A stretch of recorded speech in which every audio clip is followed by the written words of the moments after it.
Hello, nature lovers. Do you love to read books like I do? I've always enjoyed reading books ever since I was a kid, especially books about nature. Unfortunately, as I get older, I find myself with less and less time to sit down with a good book. I've solved that problem with Audible. Audible allows you to listen to your favorite titles while you are driving, at the gym, taking a walk, wherever you are. With all the latest titles, you'll have quite a selection to choose from. And they have podcasts too. Start listening today with a free 30-day trial. To get your free 30-day trial, go to the show notes and click on the link. Happy listening.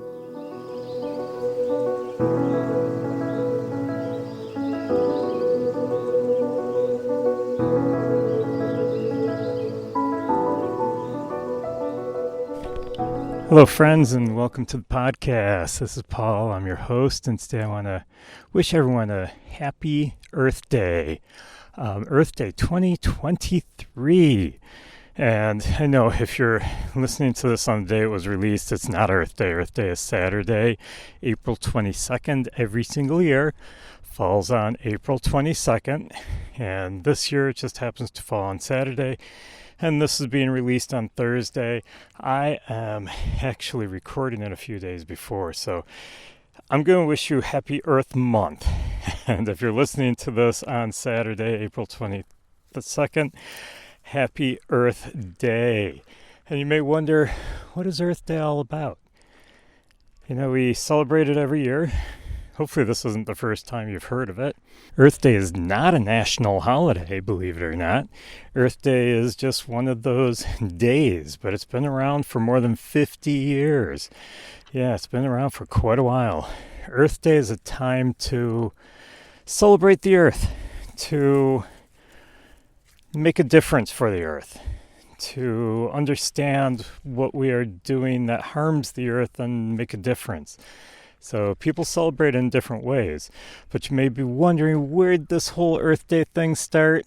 It started quite a while ago. It was actually 1970 was the very first Earth Day.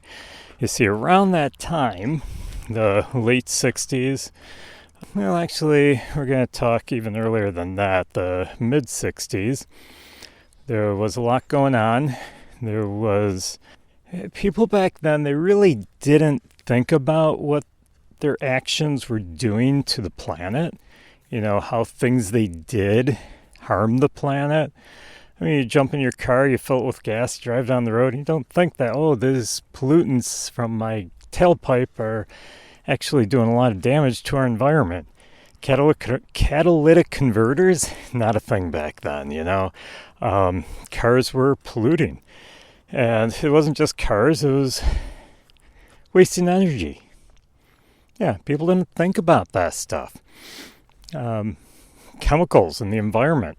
People didn't think about that stuff. You've got, what, bugs in your garden? You got bugs on the plants?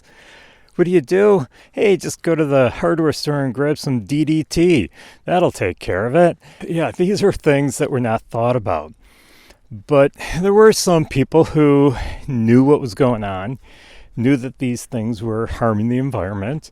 And back in 1962, a woman named Rachel Carson actually was concerned about all of this and started researching it, found out what chemicals were being poured into our environment.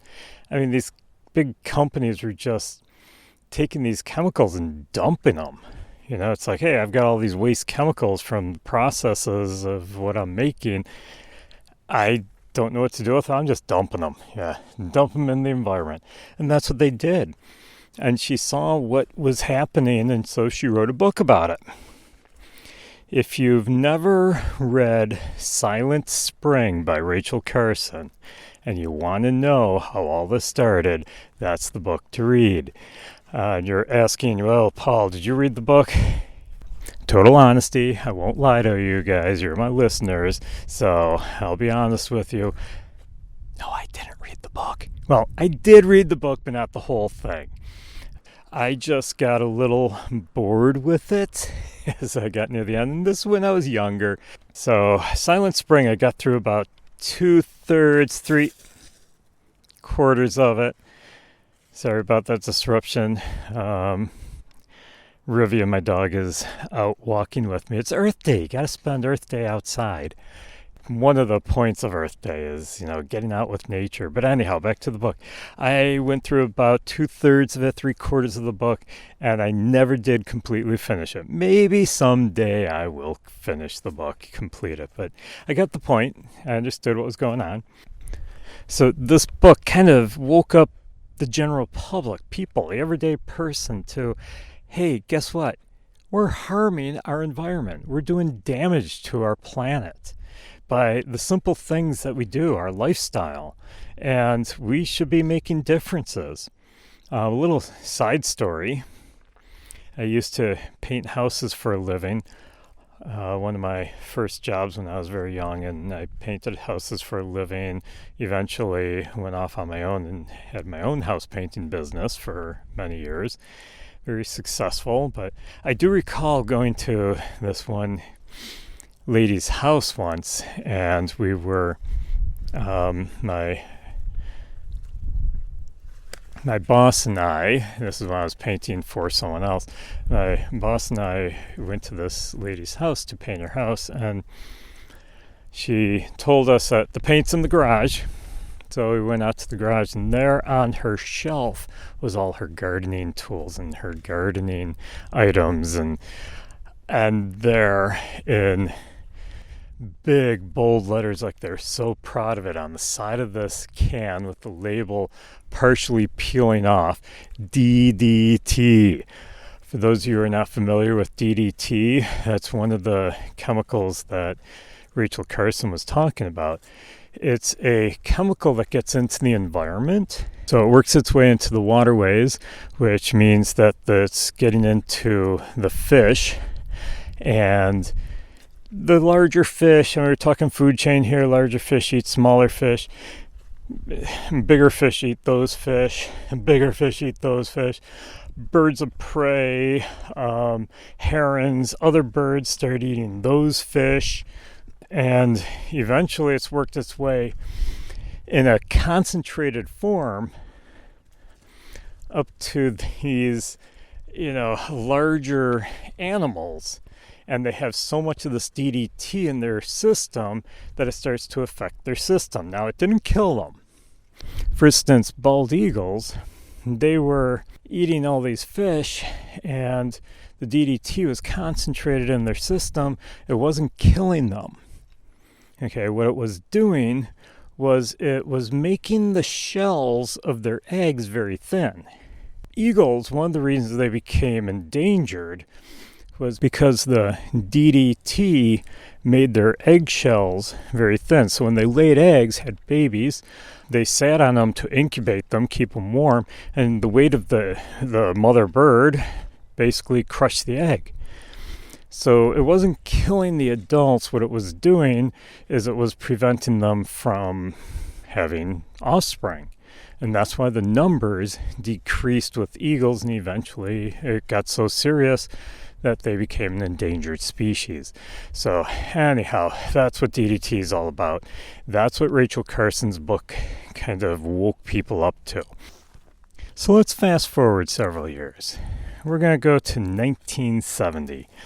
And a senator from Wisconsin, Gaylord Nelson, he knew all of this information about the environment, about what humans were doing to the environment, and he was concerned about it. He didn't want to see the planet get damaged anymore, and he knew that if we kept going and the way we were going, things would just get worse. So he wanted to kind of jump on what Rachel Carson had started, bringing awareness to people about what was happening with the way we treated our environment. So Senator Nelson decided that the best way to do this was to get college students involved. And so he got together with another senator who also had the same beliefs that he did about the environment. And he also got an environmentalist involved and some other people. And they decided to plan to get college students from colleges across the nation involved in this to help them bring attention to basically what we were doing wrong and what we could do better. So the way he did this was to basically pick a day where all the colleges could do sit-ins, they could do protests, they could do marches, they could do basically whatever that college felt was the best for them to bring attention and awareness. Now, because they were really close to summer break and they knew they'd lose all these college students at summer break, and the momentum was there, they didn't want to lose the momentum, so they picked a day right before the summer break happened, before all the students left for home. And the day they picked was April 22nd. And that became the first Earth Day. Now, the first Earth Day did get quite a number of colleges involved and thousands of students involved, and actually millions. Yeah, the word got around. Some of the news stations, media picked it up. Even without social media back then, word spread pretty quickly. And more people, even not college students, got involved. And the first Earth Day had millions of people that were involved in this and decided they were going to try and make a difference. So Senator Nelson actually exceeded his expectations with everything that he wanted to happen. Now, you may wonder, well, so did this really make a difference? Was he able to get enough awareness going on that people would start to take notice and would start to try to make things different? Well, I know the government did, because by the end of that year, by the end of 1970, the first Earth Day actually woke up some of the senators and congressmen, and they created the first EPA. So the United States Environmental Protection Agency was created in 1970 because of this. And also other environmental laws started to become in effect. The National Environmental Education Act, the Occupational Safety and Health Act, Clean Air Act. 2 years later, in 1970, Congress passed the Clean Water Act. A year after that, the Endangered Species Act, and soon after, the Federal Insecticide, Fungicide, and Rodenticide Act. So all of these laws came about because, well, the first Earth Day woke people up, especially woke up the government to, hey, we need to do something. So that's what Earth Day has been all about. Now, Earth Day has grown throughout the years. And today, there's more than 1 billion, yes, not 1 million, like I said before, I'm talking billion people celebrating in more than 190 countries. Yes, it's spread, not just throughout the U.S., it's spread throughout the world. So that is how the Earth Day started and what it's become today. It has just grown. Even though, like I said, it's not a federally recognized holiday, it still is celebrated all over the world by billions of people. Now, Earth Day, you're probably thinking it's probably my favorite holiday, and I'm going to say no. I like to celebrate Earth Month more, and I don't even celebrate. I just use the day to do what it was originally meant to do, spread awareness about the environment, about the issues that the environment is having with people, our conflicts, I guess you could say, with the environment. And I use the day and the month to spread awareness, just as like it was meant to in the first place. But do I celebrate it like a holiday? No, because I celebrate Earth Day every day. I have a lifestyle that helps the environment as much as I possibly can. There are things I can do better. Every year I try to improve myself every time I start to think, I probably shouldn't be doing that. I never realized how dangerous it was for the environment, how harmful it was. And I try to come up with alternative ways to do whatever that was that's harming it. So, in the spirit of Earth Day today, I always try to keep this podcast as more of an educational tool so that you can learn about the environment in your own backyard. But today, in honor of Earth Day, I am going to talk a little bit about some of the issues that are really harming the environment today in 2023 and some simple things you can do to make a difference. How you can change your lifestyle. And that's the big thing, changing your lifestyle. Hopefully you do live an environmentally friendly lifestyle like I do, but a lot of people don't. And even if you do, you could probably find some way to make a difference. By the way, on my Instagram and Facebook page all this month, I have been posting every single day something simple that you can do to make a difference for the environment. So what are some of the issues today? And I'm going to try to make this as lighthearted as possible. I don't want to depress anyone.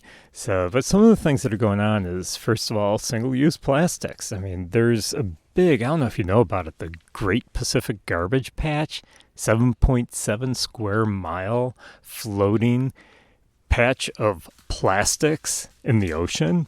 Yeah, the Pacific Ocean has this huge 7.7 square mile garbage patch. It's all the plastics. Plastics don't break down in the environment, not for thousands of years. Some plastics probably never break down in the environment. They're an oil product. So anyhow, the plastics are getting in the environment, and they work their way into the waterways, into the streams, down to lakes, eventually to the ocean. And there's the current, the vortex current in the ocean that gathers it all in one spot, and that's where all the plastics lie. So we are harming the environment. How many times have you been driving down the road and you see a plastic bag hanging on a fence or up in a tree or on a bush? Or, these are single-use plastics. Simple ways to prevent this: stop using it. Stop using single-use plastic. And that's not just plastic bags. I know when I go to the supermarket, I take my cloth bags, my canvas bags, and it's not just the supermarket. I go into the hardware store. I go into whatever store I'm going into. I will take a reusable bag, one that I can use over and over again, so that I don't have to use plastic bags. New York State has actually banned them. And, I shuddered the other day. I went into my local supermarket to pick something up, and they had a stack of plastic bags wrapped up, and they were selling them. It's like, oh no, we're trying to encourage people not to use them. We shouldn't be selling them to people. Oh boy, yeah, they just don't get it, I guess. But that's one simple thing. Get some canvas bags, get some cloth bags, bags that can be reused over and over again. If you don't have any, I forget sometimes, I will just carry it out of the store in my hands if it's small enough, if it's carryable, we'll say. If I can't carry it out of my hands, I'll ask for a paper bag. Because the paper can at least be biodegraded or it can be reused. But these single-use plastic bags, they usually tear after a couple of uses. Another thing is, how about straws? When you go to a restaurant and they give you a plastic straw in your drink, it's taken me forever to remember to say when I order my drink, it's like, no straw, please. But I finally do. I will drink out of the glass. I don't need a straw.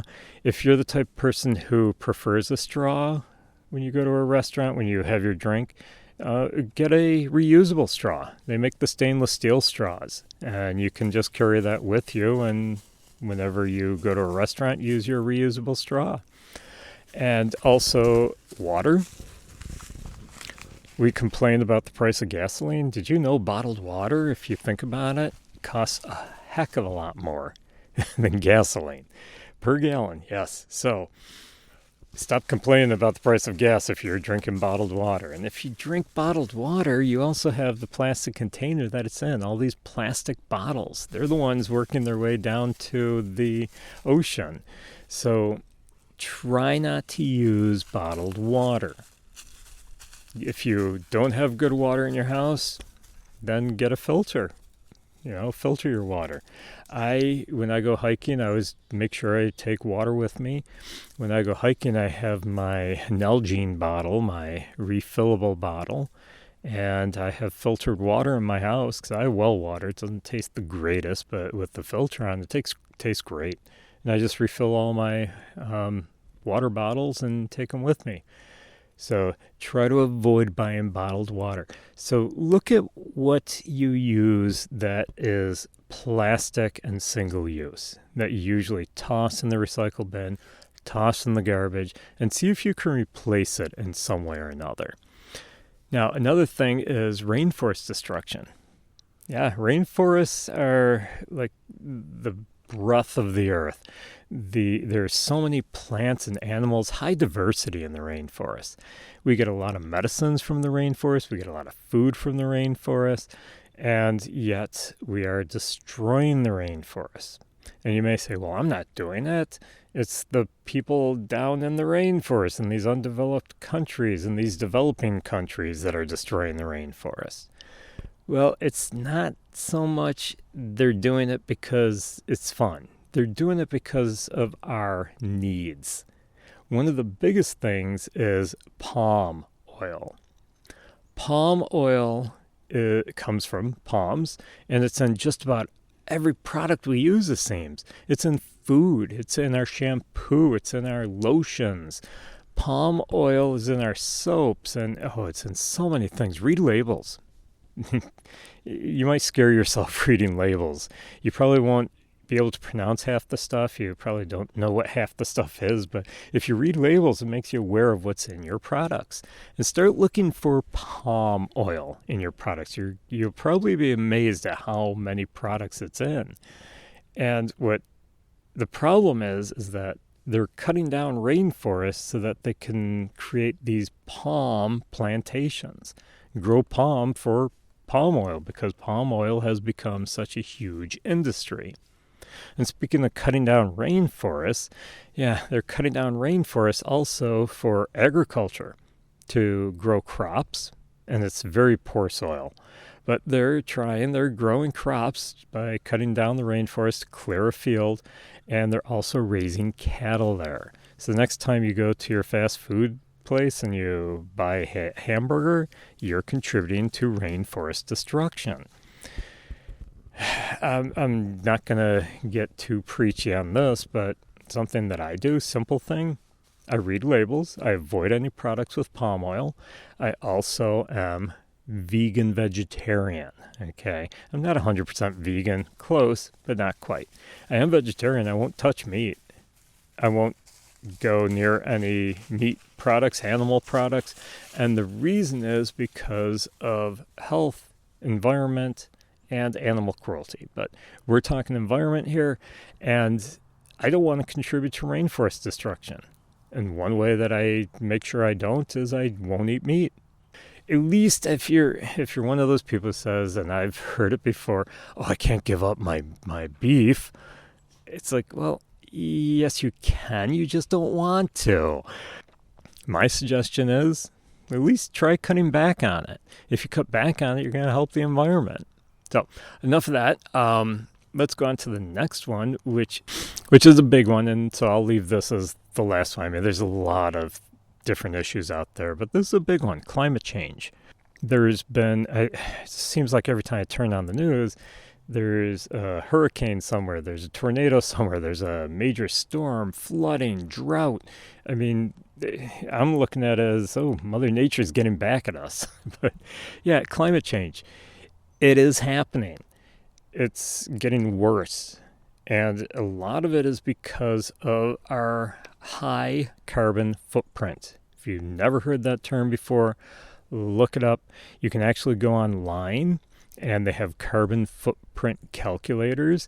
You can determine what your carbon footprint is. You just put in some information about how much water you use, how much energy you use, how you heat your home, all this different information, how far you drive, and it will give you your carbon footprint and suggestions on how you can lower your carbon footprint. And if I remember, I'll put the link to the carbon footprint calculator in my show notes today. And that's Rivia running through the dried leaves in the woods. I found a nice big rock in my woods that I always love just taking a break and sitting on, and watching the trees go by, watching the world go by from my rock in the woods. So, and Rivia is getting impatient. She wants to move on, but she's going to have to wait a few minutes. Anyhow, back to climate change. So, lowering our carbon footprint. You see, we use a lot of fossil fuels. It's built into the American society. It's not just America, it's other countries too, but we are big hogs when it comes to fossil fuels. Tired of seeing these commercials about natural gas and propane, and how it's the fuel of choice. It's clean energy. It's not clean energy. Okay, it's dirty energy. Anyhow, the fossil fuels that we use, whether it's gasoline for running our cars, natural gas to run our furnaces, whatever you use to heat your home, to run your vehicles, it's causing pollution. It's causing climate change. The earth is warming, the climate's warming, the oceans are warming. It's causing a lot of problems. We need to do something about it. It's urgent. And it's simple things. I mean, there are some major things you can do too. Like, I have a wind turbine, I have solar panels on my house, but you don't have to go that far. It would be nice if you can, but you don't have to. I mean, simple things to lower your carbon footprint. Things like making sure you turn off the lights when you leave a room. Don't take such long showers. Lower your thermostat in the winter. You don't have to have it 80 degrees in your house.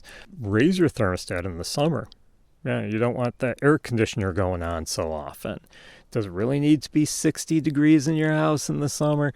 No, probably not. Usually they say about 72 to 75 you should set your thermostat at in the summertime. Try to regulate your thermostat for comfort, but also for the environment. Get a smart thermostat. That will help regulate it too. It'll allow your heat to go down when you're not using it as much, when you're not home or when you go to bed, and then it warms it up when you are home. Stop leaving the TV on constantly. I went over to a friend's house the other day, and I was helping him out with some projects, and 2 TVs were on in the house, and no one watching them. I shut them off. Yeah, it's like, you don't need to have them on. Lights. Shut them off when you're not using them. And the last thing I want to mention about climate change is the way we drive. I mean, our vehicles, a lot of waste of energy. If you can, pool your trips.